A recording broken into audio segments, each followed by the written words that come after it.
Welcome back to my channel. మనం Indian పాలిటీకి సంబంధించి ఆదేశిక సూత్రాల గురించి తెలుసుకుంటున్నాం. ఈ ఆదేశిక సూత్రాలని దాదాపుగా కంప్లీట్ చేసినాము. అయితే ఆదేశిక సూత్రాలు అనేవి 4వ భాగం 36 ఆర్టికల్ నుండి 51 వరకు ఉన్నాయని చెప్పింది. మోస్ట్లీ ఆదేశిక సూత్రాలు 3 రకాలుగా ఉంటాయి అని చెప్పేసి వాటిని కంప్లీట్ చేసినాము. ఇప్పుడు ఆదేశిక సూత్రాల గురించి ప్రముఖులు ఏమన్నారో చూద్దాం. ముందు ఎల్ఎం సింఘ్వి ఇతను ఏమన్నారంటే ఆదేశిక సూత్రాలు అనేవి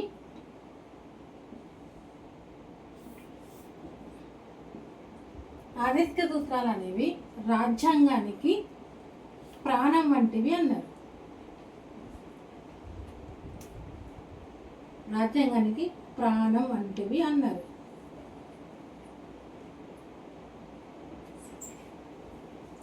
తర్వాత అంబేద్కర్ గారు ఏమన్నారంటే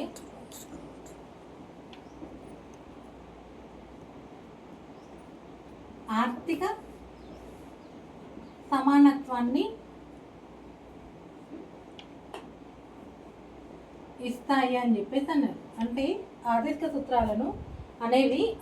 సూత్రాలు అనేవి ఆర్థిక సమానత్వాన్ని ఇస్తాయి అని చెప్పడం జరిగింది. తర్వాత ఎంసి షాగ్లా ఏమన్నారంటే ఆదేశిక సూత్రాలు అనేవి ఖచ్చితంగా అమలు చేస్తే భూతల స్వర్గాన్ని తలపిస్తాయి అని చెప్పేసి చెప్పడం జరిగింది.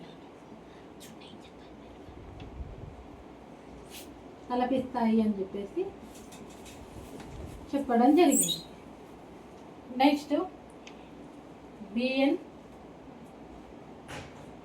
బిఎన్ రావు ఏమన్నారు అంటే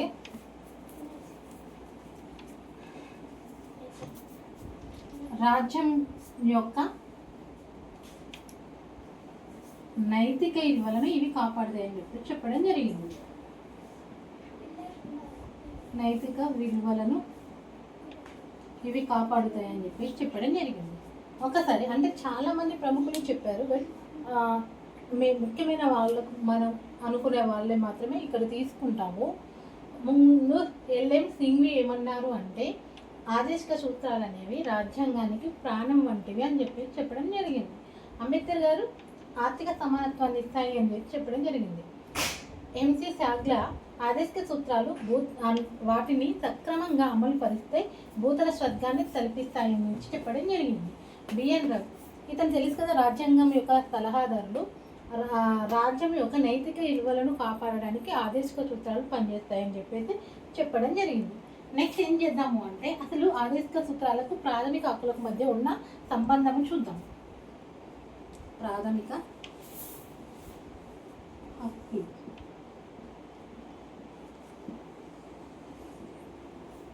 ఆదేశిక సూత్రాలు ఈ రెండింటి మధ్య ఉన్న సంబంధాన్ని ఒకసారి చూద్దాము. ఆదేశిక సూత్రాలు మనం ఎక్కడి నుండి తీసుకోవడం జరిగింది? ఆదేశిక సూత్రాలు అమెరికా నుండి తీసుకోవడం జరిగింది. ప్రాథమిక హక్కులు అమెరికా నుండి తీసుకోవడం జరిగింది కదా. ఆదేశిక సూత్రాలు అనేది ఐర్లాండ్ నుండి తీసుకోవడం జరిగింది. ఇది ఒక్కటి రాద్దాం. నెక్స్ట్ ఇవి 2వ భాగం ప్రాథమిక హక్కులు, 3వ భాగం 12 నుండి 35 వరకు ఉన్నాయి. ఇక్కడ 4వ భాగము 36 నుండి 51 వరకు ఉన్నాయన్నమాట.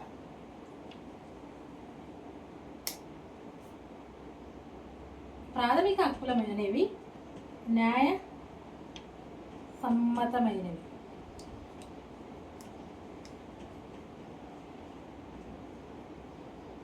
అంటే ప్రాథమిక హక్కులు ఉల్లంఘన జరిగితే ఖచ్చితంగా మనము న్యాయస్థానాలకు వెళ్ళవచ్చు. కానీ ఇవి న్యాయసమ్మతమైనవి కావు. న్యాయసమ్మతమైనవి కావు. ఎందుకంటే వీటికి ఇది ఆదేశ సూత్రాలు అమలు చేయలేదని మనం కోర్టుకు వెళ్ళడానికి లేదు. ఇది ఒక వ్యక్తికి అంటే ఈ వ్యక్తి యొక్క వ్యక్తిగతంగా ఉపయోగం, ఒక వ్యక్తి ఉపయోగానికి జరుగుతుంది. ఇది సామూహికాన్న సమాజం అన్న ఒకటే కదా, సమాజానికి ఉపయోగపడే విధంగా ఉంటాయి. అండ్ ఇంకేం చేస్తాయి అంటే ఇది ప్రజాస్వామ్యాన్ని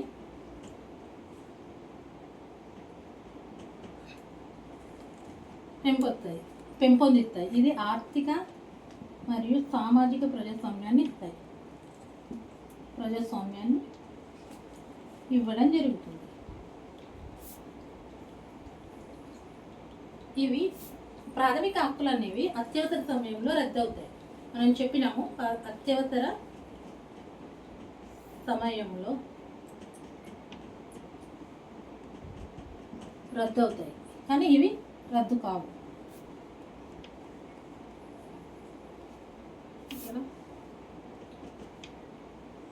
సైనిక పాలనలో అంటే ఇప్పుడు సైనికులకు సంబంధించి అత్యవసర పరిస్థితుల్లో రద్దు అవుతాయి, ఇవి రద్దు కావు.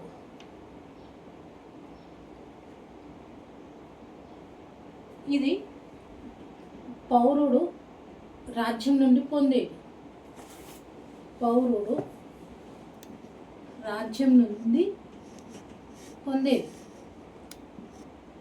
ఇవి రాజ్యం ఏం చేయాలో చెప్పేదన్నమాట. ఇవి రాజ్యము ఏం చేయాలో చెప్తాయి.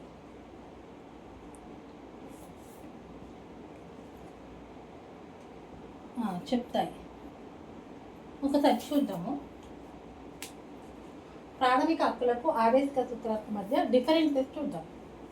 ప్రాథమిక హక్కులు అనేవి మనం అమెరికా నుండి తీసుకోవడం జరిగింది. ఆదేశిక సూత్రాలు అనేవి ఐర్లాండ్ నుండి తీసుకోవడం జరిగింది. ప్రాథమిక హక్కులు 3వ భాగము ఆర్టికల్ 12 నుండి 35 వరకు ఉన్నాయి. ఆదేశిక సూత్రాలు 4వ భాగము 36 నుండి 51 వరకు ఉండడం జరిగింది. ఇవి న్యాయసమ్మతమైనవి. ఇవి న్యాయసమ్మతమైనవి కాదు. అంటే వీటిని అమలు చేస్తలేదని మనం కోర్టుకు వెళ్ళడానికి లేదు, కానీ ఇవి ఉల్లంఘన జరిగితే మాత్రం మనం కోర్టుకు వెళ్ళవచ్చు. ఇవి వ్యక్తి యొక్క వికాసానికి, ఇది సమాజం యొక్క వికాసానికి తోడ్పడతాయి. అండ్ ఇది ప్రజాస్వామ్యాన్ని స్థాపిస్తాయి. ఇవి సామాజిక ఆర్థిక ప్రజాస్వామ్యాన్ని కాపాడుతాయి. ఇది అత్యవసర సమయంలో రద్దు కావు. అండ్ పౌరుడు రాజ్యం నుండి పొందేవి. ఇక్కడ రాజ్యం ఏం చేయాలో ఆదేశిక సూత్రాలు చెప్తా ఉంటాయి. ఇంకా మెయిన్ ఇంపార్టెంట్ విషయం ఏంటంటే ఇక్కడ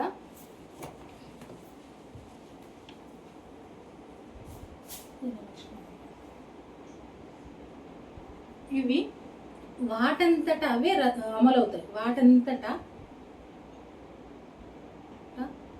అవే అమలవుతాయి. అమలవుతాయి. ఇక్కడ అవి వీటికి చట్టం చేయాల్సి ఉంటుంది. మళ్ళొకసారి చూద్దాము. ప్రాథమిక ఆదేశిక సూత్రాల గురించి మళ్ళొకసారి చూద్దాము. ఆదేశిక సూత్రాలు అనేది 4వ భాగము 36 నుండి 51వ ఆర్టికల్ వరకు ఉండడాన్ని మనం గమనించవచ్చు.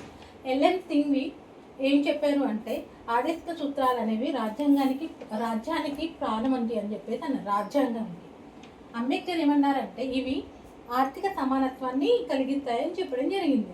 ఎంసీఎస్ షాక్లో ఏమన్నారంటే ఆదేశిక సూత్రాలు సక్రమంగా అమలు చేస్తే భూతల స్వర్గాన్ని తలపిస్తాయి అని చెప్పడం జరిగింది.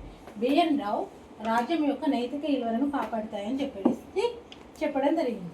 ప్రాథమిక హక్కులకు సంబంధించి ఆదేశిక సూత్రాలు ప్రాథమిక హక్కులకు సంబంధించి మనం డిఫరెన్సెస్ని పరిశీలించినట్లయితే ప్రాథమిక హక్కులు అనేవి అమెరికా నుండి, ఐర్లాండ్ నుండి ఏమో ఆదేశిక సూత్రాలను తీసుకోవడం జరిగింది. 3వ భాగంలో ఉన్నాయి, ఇవి 4వ భాగంలో ఉన్నాయి. ఇది 12 నుండి 35 వరకు ఉన్నాయి, ఇది 36 నుండి 51 వరకు ఉన్నాయి. ఇవి న్యాయసమ్మతమైనవి కావు. ఇది వ్యక్తిగతము, ఇది సమాజం యొక్క వికాసానికి ఉపయోగపడతాయి. ఇది ప్రజాస్వామ్యాన్ని చూపిస్తాయి, ఇది ఆర్థిక ప్రజాస్వామ్యాన్ని అంటే ఇది ప్రజాస్వామ్యాన్ని చూపిస్తాయి, ఇది ఆర్థిక సామాజిక ప్రజాస్వామ్యాన్ని చూపిస్తాయి. అత్యవసర సమయంలో ఇవి రద్దు అవుతాయి, కానీ ఇవి ఎట్టి పరిస్థితుల్లో రద్దు కావు. పౌరుడు రాజ్యం నుండి పొందేటి ప్రాథమిక హక్కులు. రాజ్యం పౌరులకు ఏం చేయాలో చెప్పేది ఆదేశిక సూత్రాలు. ఇవి అమలు చేయాలంటే, ప్రాథమిక హక్కులు అమలు చేయాలి అంటే చట్టం చేయాల్సిన అవసరం లేదు, వాటంతట అవే అమలు అవుతాయి. ఇక్కడ మాత్రం చట్టం చేయాల్సి ఉంటుంది. నెక్స్ట్ ప్రాథమిక హక్కులకు ఆదేశిక సూత్రాలకు విభేదం ఏర్పడితే వాటిని మనం ఎలా రెస్పాండ్ అవ్వాలో చూద్దాం. ప్రాథమిక హక్కులకు ఆదేశిక సూత్రాలకు మధ్య వివాదం ఏర్పడితే వాటిని ఎలా తీసుకోవాలి అని చెప్పేసి కొన్ని కేసుల ద్వారా వివరించడం జరిగింది. అందులో ముఖ్యమైన కేసులని ఇట్లా చెప్పవచ్చును. ముందుగా ఏకి గోపాలన్ కేసు ఏం చెప్పింది అంటే, వ్యక్తి స్వేచ్ఛ చాలా ముఖ్యమైనది అని చెప్పింది. అంటే వ్యక్తి స్వేచ్ఛ చాలా ముఖ్యమైనది అంటే ఇక్కడ వేటికి ఎక్కువ ప్రిఫరెన్స్ ఇచ్చినట్టు? ఆదేశిక సూత్రాలకు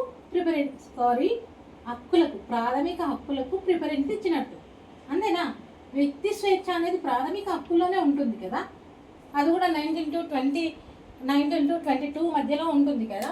సో ఏకే గోపాలన్ కేసులో ఏం చెప్పడం జరిగింది అంటే, వ్యక్తి స్వేచ్ఛ చాలా ముఖ్యమైనది అని చెప్పింది. అంటే ఇండైరెక్ట్గా ప్రాథమిక హక్కులు ఉన్నతమైనవి అని చెప్పేసి చెప్పడం జరిగింది అన్నమాట. చెంపకం దొరై రాజన్ కేసులో ఏం చెప్పడం జరిగిందంటే, ఆదేశిక సూత్రాలకు మరియు ప్రాథమిక హక్కులకు మధ్య వివాదం ఏర్పడితే ప్రాథమిక హక్కులు ఉన్నతమైనవి అని చెప్పేసి చెప్పడం జరిగింది అన్నమాట. గోలక్నాథ్ కేసు. ఈ గోలక్నాథ్ కేసులు ఏంటిది అంటే, ప్రాథమిక హక్కులను సవరించకూడదు. అంటే ఎందుకు సవరించకూడదు అంటే, ఆదేశిక సూత్రాలను అమలు చేసే ప్రయత్నంలో ప్రాథమిక హక్కులను సవరించకూడదు అని చెప్పిన case Golaknath case. Next Keshavananda Bharati case. Keshavananda Bharati case చాలా చాలా ఇంపార్టెంట్. ఇది 1973లో జరిగింది. ఈ కేసు ఏంటంటే, మనము రాజ్యాంగాన్ని సవరించే అధికారం ఎవరికి ఉంటుంది? ఓన్లీ పార్లమెంట్కే ఉంటుంది కదా. ఆ పార్లమెంటు రాజ్యాంగాన్ని సవరించేటప్పుడు ఏం చేయాలి అంటే, ఆ రాజ్యాంగం యొక్క మౌలిక స్వరూపం అనేది మారకూడదన్నమాట. అలా చెప్తూ ఏం చెప్పడం జరిగింది? ప్రాథమిక హక్కులు మరియు ఆదేశిక సూత్రాలు అనేవి పరస్పర పోషకాలు. ప్రాథమిక హక్కులు అనేది వ్యక్తి వికాసానికి తోడ్పడితే, ఆదేశిక సూత్రాలు అనేవి సామాజిక వికాసానికి తోడ్పడతాయి అని చెప్పేసి చెప్పడం జరిగిందన్నమాట. Next Minerva Mills case. ఈ కేసులో ఏం చెప్పడము జరిగింది అంటే, సమతుల్యత అనే పునాదిపై ఈ ఆదేశిక సూత్రాలు ప్రాథమిక హక్కులు అనేవి నిర్మించబడి ఉంటాయి. కాబట్టి వీటిని రాజ్యాంగ రథచక్రాలుగా చెప్పవచ్చు. ఒకసారి మరోసారి చూద్దాము. ప్రాథమిక హక్కులకు మరియు ఆదేశిక సూత్రాలకు మధ్య వివాదాస్పదం అయితే ఈ వివిధ కేసులను మనం పరిగణలోకి తీసుకోవాల్సి ఉంటుంది. ఇందులో ముఖ్యమైన కేసులు, చాలా కేసెస్ ఉన్నాయి, బట్ ముఖ్యమైన కేసుల గురించే చెప్పడం జరుగుతుంది ఇక్కడ. ఏకి గోపాలన్ కేసు వర్సెస్ మద్రాస్. ఈ కేసులో ఏమి చెప్తుంది అంటే, వ్యక్తి స్వేచ్ఛ చాలా ముఖ్యమైనది అని చెప్తుంది. వ్యక్తి స్వేచ్ఛ ముఖ్యమైనది అంటే ఇక్కడ ఇండైరెక్ట్గా ప్రాథమిక హక్కులను సమర్థించడం జరిగింది అన్నమాట. కొన్ని కేసులేమో డైరెక్ట్గా ప్రాథమిక హక్కులు అనేది ముఖ్యమైనవి అని చెప్పడం జరిగింది. ఇంకొకటి కేసులు అంటే రెండు ఒకేలాంటివే అని చెప్పేసి చెప్పడం జరిగింది అన్నమాట. ఇప్పుడు చెంపకం దొరై రాజన్ కేసు. ఈ కేసులో ఆదేశిక సూత్రాలకు మరియు ప్రాథమిక హక్కులకు మధ్య వివాదం ఏర్పడితే ప్రాథమిక హక్కులే ఉన్నతమైనవి అని చెప్పేసి చెప్పడం జరిగింది. ఇక్కడ గోలక్నాథ్ కేసులో కూడా అంతే. ఆ రెండింటి మీద వివాదం ఏర్పడితే వాటిని అమలు చేసే ఉద్దేశంతో ప్రాథమిక హక్కులను సవరించకూడదని చెప్పిన కేసు గోలక్నాథ్ కేసు అన్నమాట. Next Keshavananda Bharati case. ఇది చాలా చాలా ఇంపార్టెంట్ కేసు. ఇది ఎప్పుడు మనం మర్చిపోవద్దు. కేశవానంద భారతి కేసు 1973. ఈ కేసులో పార్లమెంటు కనుక రాజ్యాంగాన్ని సవరించేటప్పుడు రాజ్యాంగం యొక్క మౌలిక స్వరూపం అనేది మారకూడదు అని చెప్పడం జరిగింది. తర్వాత ఆదేశిక సూత్రాలు అండ్ ప్రాథమిక హక్కులు అనేవి పరస్పర పోషకాలుగా ఉంటాయి. ప్రాథమిక హక్కులు అనేది వ్యక్తి వికాసానికి తోడ్పడితే, ఆదేశిక సూత్రాలు అనేవి సామాజిక వికాసానికి తోడ్పడతాయని చెప్పేసి చెప్పడం జరిగింది. మినహా మిల్ కేసు, ఈ కేసులో ఏంటంటే ప్రాథమిక హక్కులు అనేది మరియు ఆదేశిక సూత్రాలు అనేవి సమతౌల్యత అనే పునాది పైన ఏర్పడతాయి. వీటిని రాజ్యాంగం యొక్క రథ చక్రాలుగా భావించవచ్చు. అయితే ఇక్కడ మెయిన్ ఏంటంటే ప్రాథమిక హక్కులు అమలు చేయాలి అంటే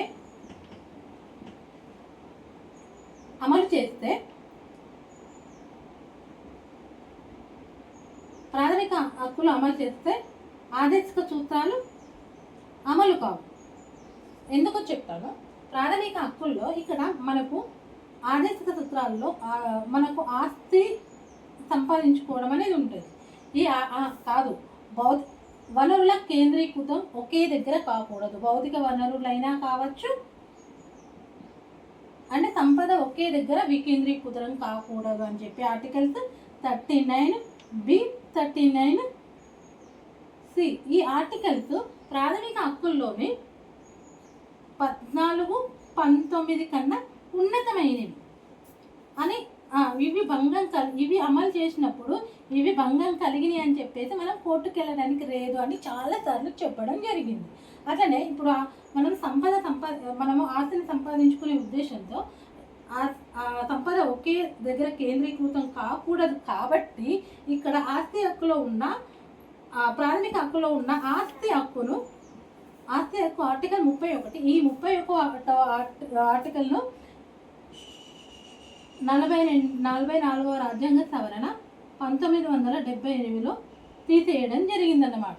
సో ఒకసారి చూద్దాము. ప్రాథమిక హక్కులు ఆదేశిక సూత్రాలు అనేవి ఒకదానికి ఒకటి వ్యతిరేకంగా ఉంటాయి. ఎందుకంటే ప్రాథమిక హక్కులు అమలు చేస్తేనేమో ఆదేశిక సూత్రాలు అమలుపరచబడవు, ఆదేశిక సూత్రాలు అమలు చేస్తేనేమో ప్రాథమిక హక్కులు అమలు చేయబడవు.